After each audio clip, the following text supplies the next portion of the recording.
Gitu. Saya mau ini juga Pak, mau tahu job desk sebagai staf Wapres itu ada divisi-divisinya dan staf sus yang Bapak kerjakan di Wapres itu meliputi bidang apa Pak? Ya, itu adalah sebenarnya namanya kalau udah disebut dengan tim ahli atau staf ahli itu adalah melakukan daripada tugas-tugas yang diberikan oleh Bapak Wapres sendiri. Okay. Jadi bidang apapun selama menyangkut daripada tugas-tugas dari Wapres kita akan kerjakan, gitu. Karena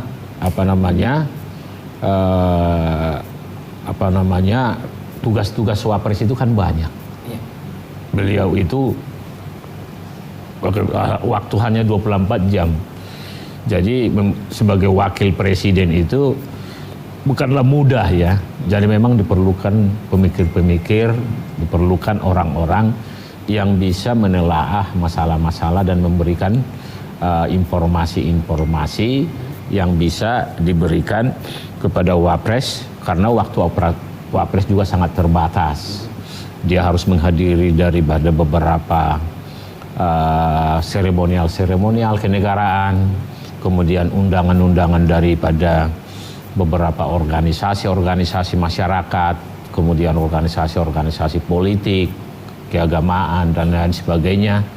Jadi untuk sehari-hari kalau dia membuka daripada hal-hal yang bersifatnya pendalaman materi, bersifat akademis dan lain sebagainya, memang dibutuhkanlah, makanya ada staf khusus, ada tim ahli dan lain sebagainya membantu daripada Wapres. Okay. Membantu presiden juga begitu. Sejauh ini arahan yang diberikan kepada Pak Nurdin? Ya arahannya ya itu membantu daripada tugas-tugas yang menjadi tugas pokok fungsi daripada Wapres itu. Nah, nanti setelah ada beberapa hal yang membutuhkan pendalaman, itu dikasihkanlah kepada staf khusus atau staf ahli, kira-kira begitu. Oke, yang menjadi concern di kabinet ini Pak dari staf khususnya ada Pak? Artinya tugas-tugas Wapres itu kan sudah jelas. Okay. Jadi itu sudah diatur di undang-undang. Okay. Jadi pedomannya tetap undang-undang. Jadi kita berpedoman kepada undang-undang yang mengatur daripada fungsi dan tugas masing-masing pemangku jabatan, termasuk mulai dari presiden, wakil presiden, menteri, wakil menteri, dan juga di luar daripada eksekutif, ya, ada legislatif, ada judikatif dan lain sebagainya. Itu semua sudah diatur di undang-undang. Oke. Saya punya pertanyaan terakhir Pak, karena beberapa waktu belakangan ini memang lagi ramai berita soal privilege politik dan dinasti politik Pak. Ini pas juga karena Pak Nurdin kebetulan putrinya juga sekarang masuk ke politik dan menjadi anggota dewan. Untuk anak-anak millennials yang pengen terjun ke politik, yang tidak punya keluarga di politik, apakah sulit Pak untuk bisa menjadi praktisi di politik? Atau memang privilege juga menjadi sesuatu yang sah-sah saja di politik Indonesia ini Pak? Saya kira siapapun masyarakat Indonesia sudah diatur di Undang-Undang Dasar itu mempunyai hak politik yang sama ya. Setiap warga negara tidak ada yang beda-bedakan, sama. Itu sudah diatur di konstitusi kita. Jadi kalau ada apakah dari milenial dan lain sebagainya, selama itu adalah tidak menyalahi peraturan perundang-undangan, ya sah-sah saja itu maju.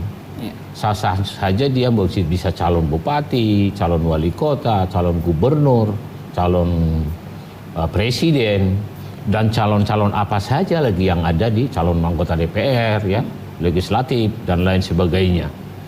Itu sah-sah saja. Nah, memang kadang-kadang di publik itu sering diperdebatkan ya. Ada yang menyoal orang tuanya sebagai ini, presiden misalnya, wakil presiden atau gubernur. Jadi apakah anaknya tidak bisa jadi bupati? Ya menurut saya tidak ada aturan yang melarang itu. Betul.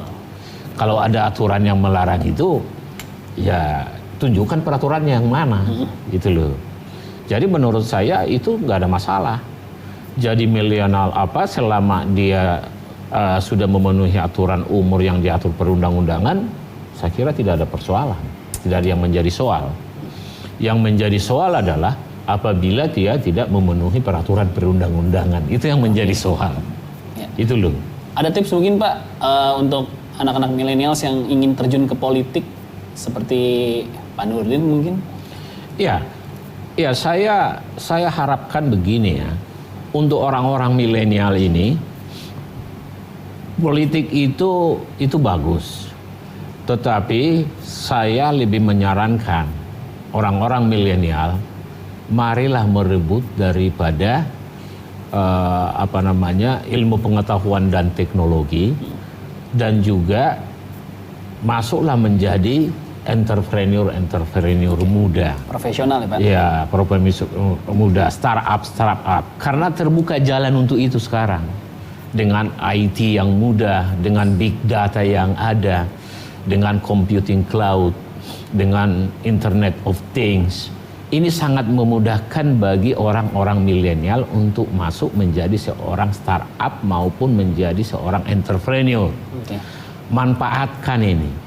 Karena bangsa ini, ya, bangsa yang besar adalah bangsa yang memiliki produktivitas yang tinggi. Kita harus daya saing kita dengan bangsa-bangsa yang maju produktivitasnya. Produktivitas bangsa yang tinggi pasti didukung oleh sumber daya manusia yang berdaya saing tinggi. Sumber daya manusia yang berdaya saing tinggi pasti menghasilkan produk-produk unggulan yang berdaya saing di pasar global. Produk-produk yang unggul berdaya saing di pasar global akan mendapatkan devisa yang besar kepada negara. Artinya mendapatkan uang kepada negara. Ini akan meningkatkan income per kapita, meningkatkan pendapatan masyarakat, dan juga produk kita itu kita memproduksi barang untuk Indonesia dan untuk luar. Kita bukan menjadi pasar. Yang membuat kita bisa berdaya saing dan dikatakan berdaya saing adalah ditunjukkan oleh bangsa yang berdaya saing itu apabila produk-produknya sudah berdaya saing di pasar global. Oke. Jadi tanpa berdaya saing di pasar global, bagaimana kita mendapatkan? Kita menjadi pasar. Milenial inilah yang kita harapkan mengangkat itu. Orang-orang milenial ini ke depan jadi menjadi entrepreneur yang kuat dan entrepreneur yang betul-betul menguasai daripada pasar. Ini yang harus difasilitasi oleh pemerintah. Dengan sistem IT yang sekarang ini, digital yang saat ini, akan lebih mudah orang-orang pintar untuk berkarya untuk bangsa dan negara dan keluarganya. Itu masukan untuk millennials, jadilah profesional yang punya daya saing global itu ya. Betul. Baiklah, terima kasih Pak Nurdin untuk waktunya. Kita sudah diperkenalkan juga untuk main ke kantor dan ke rumah Pak Nurdin di sini. Kita dari Jak TV juga mengucapkan selamat Natal dan selamat liburan juga Pak ke Australia bersama keluarga. Terima kasih, dan juga saya mengucapkan kepada seluruh pemirsa di masyarakat Indonesia dimanapun berada, selamat Hari Natal 25-26 Desember bagi yang merayakannya, dan selamat menjelang Tahun Baru 1 Januari 2020. Iya. Semoga bangsa Indonesia dan Bapak Ibu sekalian dimanapun berada sehat, bahagia, dan sejahtera, dan kita semuanya semakin maju di tahun 2020 mendatang. Amin. Tuhan memberkati. Siap. Terima kasih Pak Nurdin. Terima kasih. Selamat liburan Pak Nurdin. Terima kasih.